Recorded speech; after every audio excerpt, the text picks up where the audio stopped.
ಕಲ್ಲಾದರೆ ನಾನು ಬೇಲೂರಿನ ಗುಡಿಯಲ್ಲಿ ಇರುವೆ, ಮಣ್ಣಾದರೆ ನಾನು ಕೋಲಾರದ ಮಣ್ಣಲ್ಲಿ ಬೆರೆವೆ, ಮರವಾದರೆ ನಾನು ಚಾಮುಂಡಿಗೆ ನೆರಳಾಗಿರುವೆ, ಮಗುವಾದರೆ ನಾನು ಕಾವೇರಿಯ ಮಡಿಲಲ್ಲಿ ನಗುವೆ, ಹೂವಾದರೆ ನಾನು ಮೂಕಾಂಬೆಯ ಪಾದದಿ ಇರುವೆ,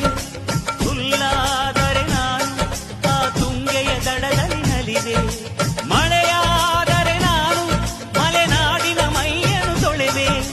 ಹೊಳೆಯಾದರೆ ನಾನು ಆ ಜೋಗದ ಸಿರಿಯಲ್ಲಿ ಪದವಾದರೆ ನಾನು ಪಂಪನ ಪುಟದಲ್ಲಿ ಮೆರೆವೆ, ದನಿಯಾದರೆ ನಾನು ಕೋಗಿಲೆ ದನಿಯಾಗಿರುವೆ, ನುಡಿಯಾದರೆ ನಾನು ಸಿರಿಗನ್ನಡ ನುಡಿಯಾಗಿರುವೆ, ನುಡಿಯಾದರೆ ನಾನು ಸಿರಿಗನ್ನಡ ನುಡಿಯಾಗಿರುವೆ.